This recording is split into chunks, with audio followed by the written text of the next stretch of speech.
You may notice that I've blurred the video in several places. The video that I started from had some rather unfortunate and kind of juvenile comments that I didn't want attributed to me, so I've made my best effort to ensure that none of those comments make it into this rebuttal. If you'd like to view the video that I'm responding to, there will be a link in the info section below the video. Thank you, and please enjoy. Thanks, Jen. Bye-bye. Thank you. We've got Micah and Charlotte. How are you? Hey, good. How are you doing? Hello, atheists. This week I'll be posting a rebuttal to the video that I'm showing you right now on my YouTube channel. If anyone would like to post the specific flaws you find on Micah's logic, I'd appreciate your help, and you'll be credited in the final video. Okay, so far I've spotted arbitrary redefinition of the word science, presupposition of unfounded claims, scripted replacement of the respondent's words, confusion of organism and cell death with the halting of the process of life, i.e. self-replicating molecules actually do continue to replicate and are very much alive even while your corpse and cells are decomposing. Thus, abiogenesis does not have any impact on eukaryotic or prokaryotic life. Asserting negative proof was one of the fallacies. For example, something can be proven impossible using science, which we know that that's not true, and a few others that escape me right now. I appreciate your help, and let's begin with the rough draft. What'd you call about? I just wanted to call about the validity of the resurrection of Jesus and how it relates to the origin of life. To start with, we'll hit abiogenesis. Abiogenesis actually gives rise to simple structures like cyanobacteria and amino acids, which are, as we all know, precursors to proteins and all manner of other eukaryotic and prokaryotic cells. Sorry, one more time? The validity of the resurrection of Jesus and how it relates to the origin of life. Okay. And here's my question. Since you're an atheist and I'm a theist, we both kind of have different viewpoints. I believe that the origin of life is supernatural, and you believe that it's natural. Yes. And would you agree that, I'm not saying there is evidence that Jesus rose from the dead. If Jesus was dead for 3 days and he rose from the dead, would you agree that would be a supernatural event? That it's not something that we see in the natural world, so therefore it's not science. I don't know. Yeah. That's not enough details. See, one of the things is that death isn't extremely well defined. We pull people back from the brink of death. Yeah.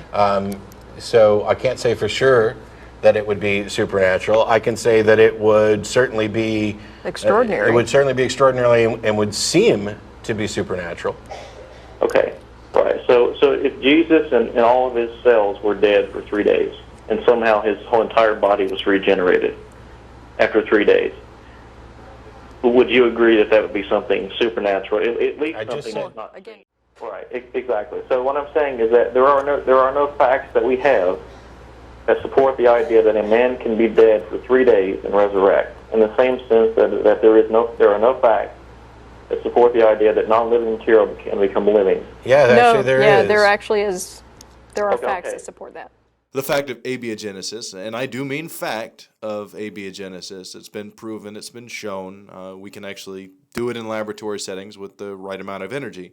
The fact of abiogenesis means that there exists a mechanism by which organic compounds may, and indeed have, through the presence of huge amounts of ambient energy, begun to form self-replicating molecules. This does mean that there's a pathway for non-living molecules exposed to large quantities of energy, tremendous quantities of energy, over billions of years to congeal into self-replicating molecules, when conditions are right, and only when conditions are right. It doesn't necessarily mean that there's a pathway by which a corpse composed of assembled self-replicating molecules can be reanimated. I think the fallacy here is really that they're confusing death of an organism in its cells with halting of the life process. The self-replicating molecules, of which the rotting corpse is comprised, are still very much alive. That's why animal flesh and kale give you energy, and talcum powder doesn't. You see, not just any old matter will do, it has to be molecularly alive, or it won't work. But you would definitely agree, since it's not something that is seen in the natural world, that at this point in time it cannot be considered science, right? We don't know. I it can't be considered science. See, everything about the phrasing about this is kind of clumsy. I'm assuming you mean that there wouldn't be a scientific explanation, and the answer is we don't know. Right. Well, no, there would be. The answer would be no, because we would have the very first occurrence, and we would then need to investigate it in order to determine. So at the time that it occurred, there wouldn't be a scientific explanation. But there's lots of things for which we don't currently have a scientific explanation. That doesn't make them supernatural.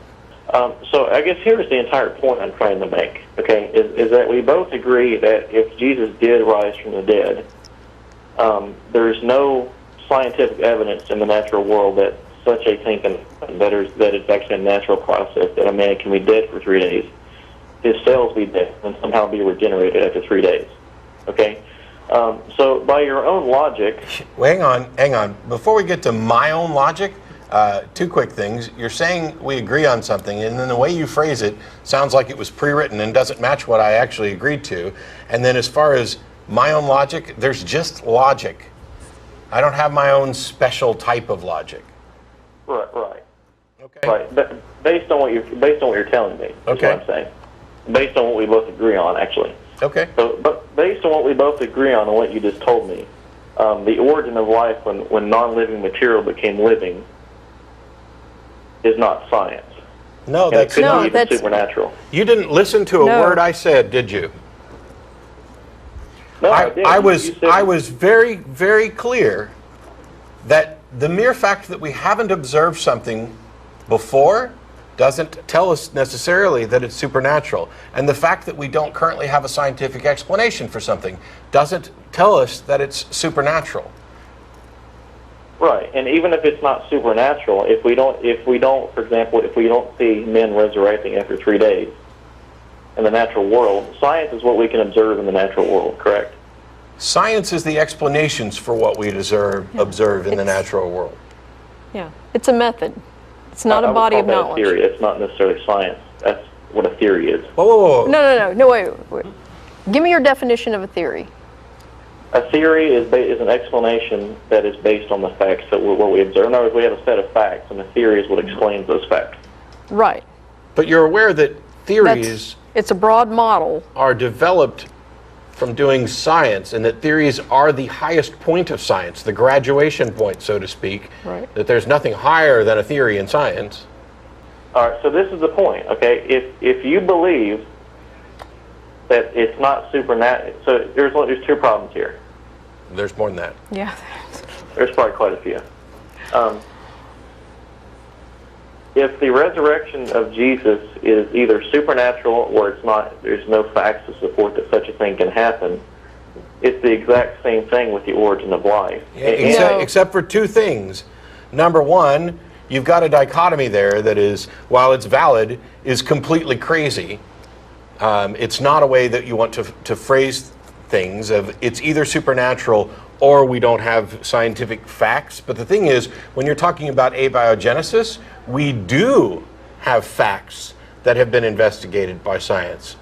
We don't fully understand abiogenesis. We don't understand everything about it, but we have, in the laboratory, demonstrated that it is possible for natural material, by purely natural mechanisms, to give rise to the building blocks of life.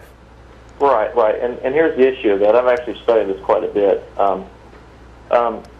This whole theory of abiogenesis can't even get to the step of producing a protein. What we can do is... No. For somebody who's studied this quite a bit, I just...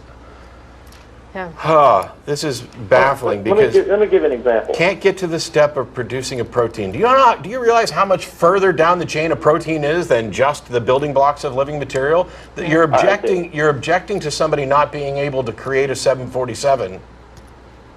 Right, and I'm assuming you know what a protein is, correct? Yeah. Yes. However, I'm wondering why we're going through all of this, because there's a fundamental problem at the base of this. And one of them is this. There's absolutely nothing that we can investigate with regarding the resurrection of Jesus. It's a historical claim. There's no scientific evidence for it. And so is abiogenesis. No. It's also a historical claim. No, because abiogenesis, we can never say what actually happened how life formed, how our life formed, unless we actually find historic evidence to support that.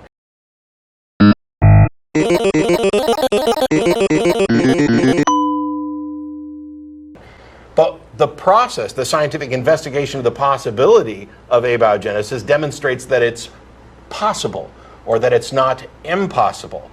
And therefore, you're not in this situation like you are with a resurrection, where you have no examples of anything like this, something that was living, become dead, and then become living without any sort of action taking place on it.